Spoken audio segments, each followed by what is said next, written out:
balat sa ating rolling.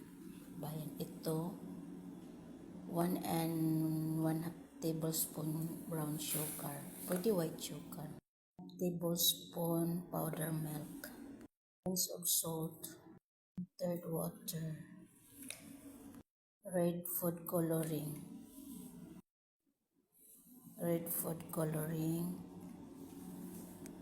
1/3 lard tablespoon.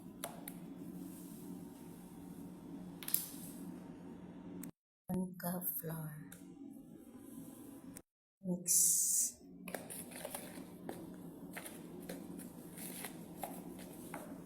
And ganito na siya. I-keep natin siya, i-rest natin siya ng 10 minutes. Kaya takpan natin.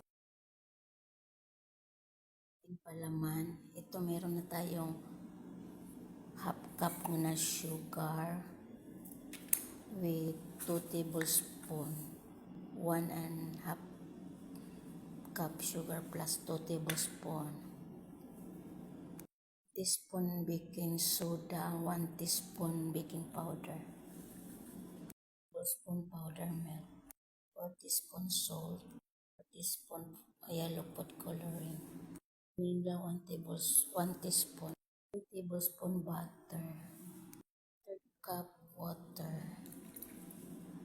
1 cup breadcrumbs. 2 cups flour. Then I mix siya with our hand. Malinis itong kamay ko ha.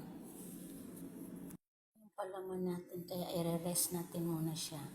Kasi manin natin yung ating dough. See you later.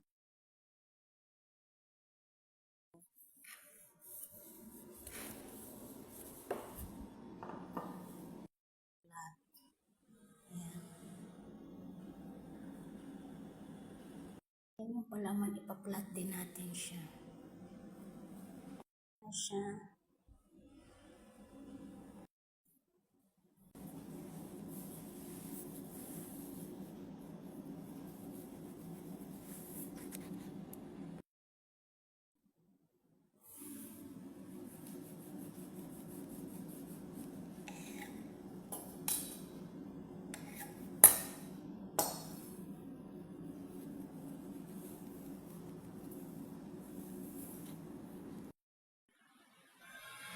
Malalaki to makakapal.